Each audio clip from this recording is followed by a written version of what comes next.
నమస్కారం. మాఘపురాణం 8వ అధ్యాయంలోకి వచ్చాం. పార్వతీ పరమేశ్వరుల సంవాదంలో దత్తాత్రేయుడు కార్తవీర్యార్జునుల సంగతి వాళ్ళ సంవాదాన్ని గురించి కూడా చెప్తున్నారండి. దత్తాత్రేయ స్వామి బ్రహ్మ విష్ణు మహేశ్వరుల యొక్క అంశంలో జన్మించాడు. తాకట్టులో ఉన్న బంగారాన్ని విడిపించి ఆ రోజు ఆన్లైన్ రేటుకే మేము కొంటాం. Sharma gold company. మనకి ఈ కథ తెలుసు. బ్రహ్మ విష్ణు మహేశ్వరులు అత్యంత గొప్ప పతివ్రత ఎవరు అని పరీక్ష చేస్తూ అత్రి మహర్షి అనసూయాదేవిల ఆశ్రమానికి వెళ్ళారు. వెళ్తే మాకు ముగ్గురికి దానం చేయమని అడిగి నగ్నంగా మాకు వడ్డించాలని అడిగారట. వివస్త్రగా వడ్డించమని అడిగితే ఆవిడ ఆ బ్రహ్మ విష్ణు మహేశ్వరుల మీద మంత్రోదకం చల్లి పసిబిడ్డలుగా చేసి వాళ్ళకి పాలిచ్చి పెంచుకుందట. ఆ తర్వాత ఆ విషయం త్రిమాతలు ముగ్గురు వచ్చి మా భర్తల్ని మాకు ఇచ్చేయమంటే వాళ్ళని మళ్ళీ వెనక్కి ఇచ్చేసింది. అయితే అప్పుడు వాళ్ళ ముగ్గురి అంశాలతోటి సంతానం లభిస్తుందని వాళ్ళ వరం పొందినటువంటి అనసూయాదేవికి దత్తాత్రేయ స్వామి జన్మించాడు. ఆ దత్తాత్రేయుడు బ్రహ్మ విష్ణు మహేశ్వరుల యొక్క అంశంలో పుట్టారని చెప్తారు. అయితే ఈయన లోక కళ్యాణం కోసం ఎన్నో ఘనకార్యాలు చేశారు. అద్భుతమైన గురువు అవతారంగా చెప్తారు. గురువు యొక్క అవతారం అని చెప్తారు కదా. అయితే ఆ కాలంలోనట దత్తాత్రేయుని కాలంలోనే కార్తవీర్యార్జునుడు అనే క్షత్రియ వీరుడు జన్మించాడు.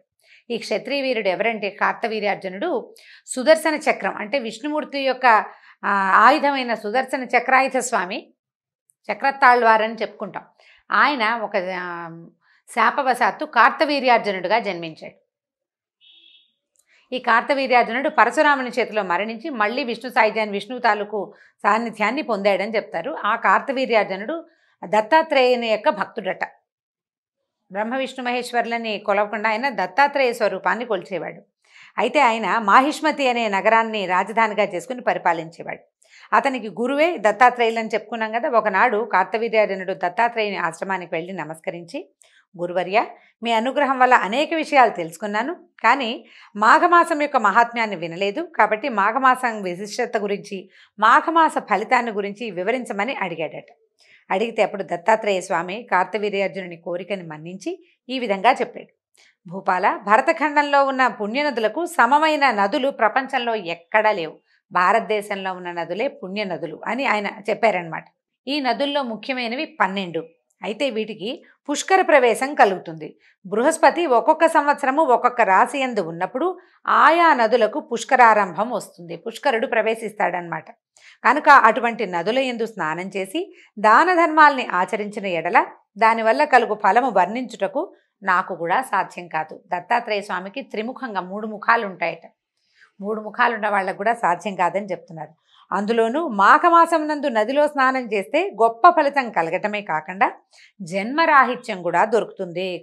జన్మరాహిత్యం, మళ్ళీ పుట్టమన్నమాట, పునర్జన్మ ఉండదు. కనుక ఏ మానవుడైనను మాఘమాసంలో సూర్యుడు మకర రాశి యందుండగా మాఘస్నానం చేసి ఒక సద్బ్రాహ్మణునకు దాన ధర్మాలు చేసినచో పంచమహాపాతకాలు చేసిన వాడైనను ముక్తిని పొందగలడు అని దత్తాత్రేయ స్వామి కార్తవీర్యార్జునుడికి తెలియజేశాడు. మామూలుగా మనకి నదులకి పుష్కరాలు వస్తాయి. గోదావరి పుష్కరాలు, కృష్ణా పుష్కరాలు, ఇప్పుడు మొన్న తుంగభద్ర పుష్కరాలు వచ్చినట్టున్నాయి. మొన్న మళ్ళీ ఇంకో సంవత్సరం ఇంకో నదికి పుష్కరం వస్తుంది. ప్రతి 12 ఏళ్లకి నదులకి పుష్కరాలు వస్తాయి. సంవత్సరానికి ఒక్కో నది చొప్పున అనమాట. మనం గోదావరి కృష్ణా పుష్కరాలని విశేషంగా జరుపుకున్నాం మన ప్రాంతంలో. అయితే ఏం చెప్తున్నారు ఈయన కథ? పూర్వకాలంలో గంగానది తీరపు ఉత్తర భాగంలో భాగ్యపురం అనే ఒక పట్టణం ఉండేదట. అక్కడున్న జనాలందరూ కూడా ధనవంతులేనట. కుబేరుడితోటి సమానమైన సంపదలతోటి తులతూగుతూ ఉండేవాళ్ళు. అయితే అక్కడ హేమాంబరుడనే ఒక వైశ్య పుంగవుడు ఒక ఆయన ఉండేవాడు. వైశ్య ప్రముఖుడు. ఆయన గొప్ప ధనవంతుడు. నగలు, నాణ్యములు రాసుల కొద్దీ ఉన్నాయట. కొంతకాలం తర్వాత ఆయన మరణించాడు. అయితే ఈయనకి 2 కుమారులు ఉన్నారు. మామూలుగా సంపదలు అవి ఎలా వస్తాయి? సంపాదన వల్ల. తాతలు తండ్రులు సంపాదించక కొన్ని తరాల పాటు తర్వాత తరాల్లో పిల్లలు సంపాదన పరులుగా ఉండరు, ఖర్చు పెట్టుకునేటట్టుగానే ఉంటుంటారు. మనం ఇప్పుడు కూడా అలాంటి వాళ్ళని చూస్తాం. తాత తండ్రుల పేరు చెడగొట్టడానికి పుట్టారా వీళ్ళు అని చెప్తూ ఉంటారు పెద్దవాళ్ళు. అయితే ఈ హేమాంబరుడికి 2 కుమారులు ఉన్నారు. వీళ్ళు ఏం చేశారు? ఆస్తిని చెరో భాగము చేసుకుని ఇష్టారాజ్యంగా తిరిగేవాళ్ళు. వ్యాపారం చేసి వృద్ధి చేయలా వాళ్ళు. వ్యాపారం చేస్తుంటే వృద్ధి అయ్యేది. ఖర్చు పెట్టుకోవటంలోనే వాళ్ళు ఎక్కువ టైంని గడిపేసేవాళ్ళు అనమాట. దాంతో ఏమైంది? ఆస్తి అంతా పాడవటం మొదలుపెట్టింది. క్రమంగా అప్పులు కూడా మొదలైనాయి. వీళ్ళిద్దరికీ ఏంటంటే స్త్రీ విలోరత్వం చాలా ఉంది. వివాహాలు అవి కాలేదు, సంతానాలు కలగలేదు. ఎవరో ఒకళ్ళు అంటే వాళ్ళు వీళ్ళు రకరకాల స్త్రీలను చేరదీసి వాళ్ళతో కలిసి తిరుగుతూ ఉండేవాళ్ళు. దుష్ప్రవర్తనకి లోనయ్యారు, చెడు సావాసాలు ఉండేవి. అయితే ఏమైంది, కులభ్రష్టత్వం వచ్చేసింది. వాళ్ళ చుట్టాల్లో ఎవరు వాళ్ళని కలుపుకోలే, ఒక్కడు కూడా వాళ్ళకి పిల్లనివ్వడానికి సిద్ధం కాలేదు. ఆస్తికి ఆస్తి పాడయింది, వంశనాశనం కూడా ఎదురైంది వాళ్ళకి. అయితే ఏమైందట, పెద్ద కుమారుడు ఒక అమ్మాయితో కలిసి ఉద్యానవనంలో విహరిస్తుండగా తాజ్పాము గరిచి చనిపోయాడట ఒకడు. ఇంకొకడు గంగానదిలో ఎక్కడికో వెళ్తూ నది దాటే సమయంలో నావలోంచి పడిపోయి గంగలో మునిగి చనిపోయాడట రెండోవాడు. ఇద్దరు పైకి తీసుకెళ్ళిపోబడ్డారు. మరణించిన తర్వాత ఏముంది, ఇప్పుడు ఏం చేస్తారో మనకు తెలియదండి. మరణం తర్వాత ఏమవుతుంది అని బోల్డని ప్రశ్నలు వస్తుంటాయి. ఏమవుతుందో మనం ఎవరెళ్ళి చూసొచ్చాం? చూసాక ఇంకేమీ వచ్చేది ఉండదు కదా. వచ్చేది ఉన్నా మనం అది చెప్పగలిగేటట్టుగా ఉండం. మనం చూస్తాం మరణించిన తర్వాత, మనకు తెలుసు.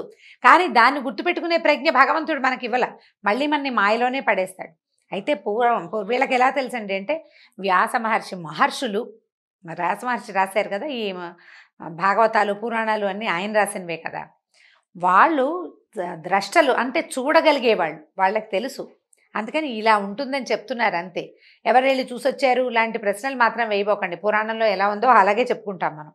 అయితే ఏమైంది, యమదూతలు వచ్చి ఇద్దరిని యమలోకానికి తీసుకుపోయిన తర్వాత ఈ చిత్రగుప్తుడు ఏం చేశాడు, మామూలుగా అక్కడికి వెళ్ళాక లెక్క చూస్తారు, వీడి పుణ్యం ఏమిటి పాపం ఏమిటి, ఎన్నాళ్ళు నరకంలో ఉండాలి, ఏ శిక్షలు వేయాలి, ఒకవేళ వీడు కొన్ని మంచి పనులు చేస్తుంటే ఒకరోజు స్వర్గంలో తిప్పి తీసుకురండి అని పంపిస్తారనమాట. లెక్కలు చూస్తారు.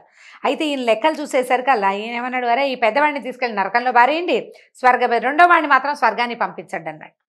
అనేసరికల్లా ఆయన రెండో వాడు ఆశ్చర్యపడి, అయ్యా మేమిద్దరం ఒకే తండ్రి బిడ్డలమండి, ఒక్కచోటే పెరిగాం, మా నాన్న ఆస్తి చెరుసగం చేసుకున్నాం, మా అన్నయ్య దుష్ప్రవర్తనే నేను దుష్ప్రవర్తనేనండి, మేము సరైన వాళ్ళం కాదు, ఒకే రకమైన పాపాలు చేశాం.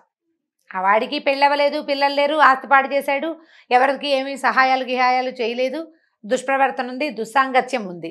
నాకు అంతే, నేను కూడా అంతే. మేమిద్దరం చెరుకో రకంగా చచ్చిపోయాం. మా ఇద్దరి చావులు కూడా అర్ధాంతరపు చావులు, అకాల మరణాలు, సాధారణమైన సహజ మరణాలు కాదు. నేను గంగలో పడిపోయాను, వాడిని పాము గరిచేసింది. ఇద్దరివి సహజ మరణం కాదు. అంటే వృద్ధాప్యం వచ్చి పెద్దయ్యాక, వానప్రస్థాశ్రమం కూడా స్వీకరించాక, కుటుంబం వృద్ధి అయ్యాక కాలగతిని పొందటం వేరు, ఈ అర్థాంతరంగా మరణించడం వేరు. మరి మేము ఇద్దరం అర్ధాంతరంగా మరణించిన వాళ్ళమేనండి, నాకెట్లా స్వర్గం లభించింది, మా అన్నకు లభించింది అని అడిగేసరికల్లా ఏం చెప్తున్నాడు అనమాట చిత్రగుప్తుడు, నాయన నీకు ఒక వేశ్యలతోటి స్నేహ సాంగత్యం ఉంది, మీ అన్నయ్యకి ఉంది, నీకు ఉంది. నువ్వు వాళ్ళని కలుసుకోవడానికి ప్రతిరోజు గంగానదిని దాటి అవతల ఒడ్డుకి వెళ్ళేవాడివి. ఆ గంగానదిని దాటడానికి ప్రతిసారి పడవక్కర్లా, గంగ కొంచెం ఉధృతి తక్కువగా ఉంటే ఈదుకుంటూ వెళ్ళేవాడివి. ఆ వెళ్ళేటప్పుడు నీతో పాటు వచ్చిన స్నేహితుడు ఒక బ్రాహ్మణుడు. నువ్వేం చేసేవాడివి, అందులోంచి దిగి గంగానది దాటుతున్నప్పుడు జల్లుకి తడిసిపోతావు. ఆ తర్వాత నీ పక్కన ఉన్నటువంటి బ్రాహ్మణుడికి నీ జేబులో ఉన్న డబ్బులు ఇవాళ 10 రూపాయలు స్నేహితుడికి ఇచ్చేవాడు. ఆ రకంగా నీకు నదీ స్నాన ఫలితము, దాన ఫలితము రెండూ లభించినాయి. ఇది చూడండి, వీడు అక్కడికి వెళ్ళింది ఎక్కడికి, గంగానది దాటి అక్కడ ఎవరో గర్ల్ ఫ్రెండ్ ఉంది, ఆవిడని కలవడానికి వెళ్తున్నాడు. ఈ పక్కనున్న స్నేహితుడు వీడు బాగా ఆస్తిపరుడు కాబట్టి వీడు వెనకాల తిరిగితే ఏదో 10-25 ఇస్తాడని ఆయన వచ్చాడు, అతను వీళ్ళతో పాటు. సహజంగా జరిగేదే కదా. అయితే ఇతనికి నిత్యము బ్రాహ్మణ దర్శనం చేయటం, బ్రాహ్మణుడికి తన దగ్గరున్న సొమ్ముని కొంత ఇవ్వడం, నదీ స్నానం చేయటం, ఈ 3 ఫలితాలు కుదిరినాయి. దానివల్ల ఇలాంటి పనులు చేసే వాళ్ళకి గోహత్యాది పాపాలు కూడా పోతాయట.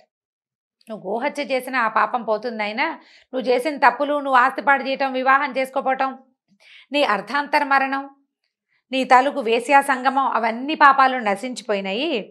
కాబట్టి నీకు మంచి ఫలితమే లభించింది. దీనికి తోడు ఆయన ఏం చేసేవాడు, నది ఒడ్డున కూర్చుని ఉండేవాడు బ్రాహ్మణుడు, ఇతని కోసం స్నేహితుడు. ఆయన సంధ్యావందనం చేసుకునేవాడు, గాయత్రి మంత్రం చదువుతుంటే ఈ అబ్బాయి ఇతను వినేవాట. ఆయన సంధ్య అయిపోయాక ఇద్దరు కలిసి నది దాటేవాళ్ళు. ఆ మంత్రం వినడం వల్ల కూడా, నదీ తీరాన గాయత్రిని వినడం వల్ల కూడా నీకు అద్భుతమైన ఫలితాలు వచ్చినాయి నాయన. గంగా నదిలో నీళ్లు నీ మీద పడ్డం, ఆ బ్రాహ్మడి సాంగత్యం, అతనికి నువ్వు దానం చేయటం, అవన్నీ నీకు ప్లస్ అయినాయి. ఆ ప్లస్ అవ్వటం వల్లే నీకు స్వర్గం వచ్చింది, నీ పాపాలన్నీ నశించిపోయినాయి అని ఈయన చిత్రగుప్తుడు చెప్పేసరికల్లా. అప్పుడు వాడు సంతోషించి అబ్బా ఇంత బాగా దొరికింది నాకు అవకాశం అని చెప్పేసి స్వర్గానికి వెళ్ళిపోయాడు. అన్నయ్యని అక్కడ వదిలేశాడా అండి అని అడగండి. అక్కడికి వెళ్ళాక అసలు ఈ ప్రశ్నలే రావు. వాళ్ళు ప్రశ్నించారు, మనకు తెలియటం కోసం ప్రశ్నించారు అంతే.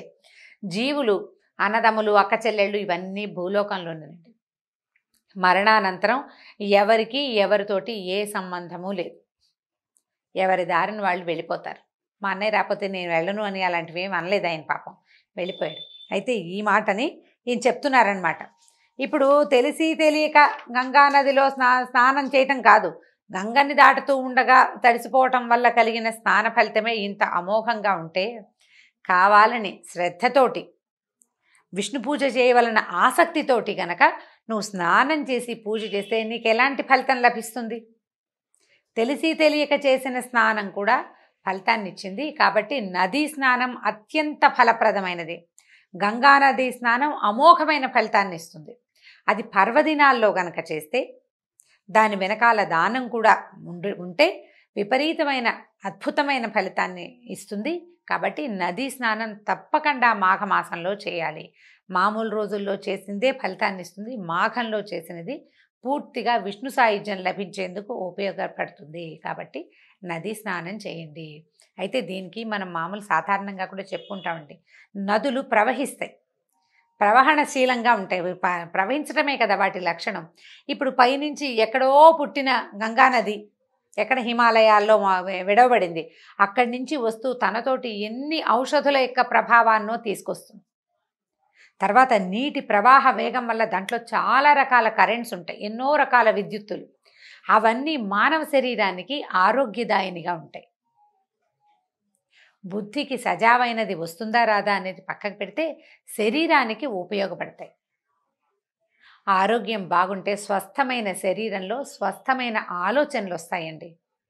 ఆరోగ్యవంతమైన శరీరం ఉంటే ఎంతో కొంత పాజిటివ్ అయిన ఆలోచనలు వస్తాయి. మీరు మామూలుగా స్నానం చేయటం కాకుండా ఇది మాఘమాసం ప్రత్యేక దినాలు ఈ రోజున చేసి భగవంతుని అర్చించాలి అనే భావన ఉంటే అన్నీ పాజిటివ్ ఆలోచనలే వస్తాయి, అవి మనకి ప్లస్ అవుతాయి.